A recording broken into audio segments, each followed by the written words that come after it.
நந்து சாய் பொட்டிக்கில் சாரீ ஒன்று ஆர்டர் பண்ணியிருந்தேன். எப்படி இருக்குன்னு நீங்களே பாருங்கள். கலரே வந்து ஒரு ஃபேடான கலர். அது சாரியும் மோசமான கிளாத். அது நான் ஆர்டர் பண்ண கலர் வந்து மெரூன் கலர் பார்டர் வச்சு நான் ஆர்டர் பண்ணியிருந்தேன். அந்த சாரீ இல்லை அப்படின்னா அவங்க டேரெக்டாக சொல்லியிருக்கணும். நம்ம சென்ட் பண்ணுவோம், அதுக்கப்புறம் அவங்க என்ன பண்ணுவாங்க அப்படின்னு அவங்க இஷ்டத்துக்கு ஒன்று அனுப்பிச்சி வச்சுருந்தாங்க. அவங்க அனுப்பிச்ச நம்பருக்கு எனக்கு பேமெண்ட்டும் போகலை. நெக்ஸ்ட்டு அவங்க ஒரு நம்பர் அனுப்பிச்சிருந்தாங்க, அதுக்கு தான் பேமெண்ட்டும் போச்சு. நெக்ஸ்ட்டு நான் சாரீ ரிசீவ் ஆனதுக்கப்புறம் நான் அவங்கக்கிட்ட சொல்கிறேன், மேம் நான் ஆர்டர் பண்ண சாரீ இது இல்லை அப்படின்னு சொல்கிறேன். அவங்க சைட்லேருந்து எந்த ரிப்ளையுமே எனக்கு இல்லை. மற்ற பேஜஸ்லலாம் நான் நிறைய ட்ரெஸ்ஸஸ்லாம் பர்ச்சேஸ் பண்ணியிருக்கேன், ஆனால் இந்தளவுக்கு மோசமாக இருந்ததே இல்லை. எப்படி இவங்கக்கிட்ட போயிட்டு அகைன் வாங்குறாங்கன்னு எனக்கு புரியவே மாட்டேங்குது.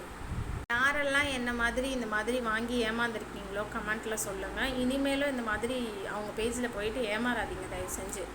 எந்த ரெஸ்பான்ஸுமே பண்ண மாட்டேறாங்க. நம்ம அந்த பேமெண்ட் அவங்களுக்கு போகிற வரைக்கும் தான் அவங்களுக்கு ரெஸ்பான்ஸ் பண்ணுறாங்களே தவிர்த்து அதுக்கப்புறம் எந்த ரெஸ்பான்ஸுமே இல்லை.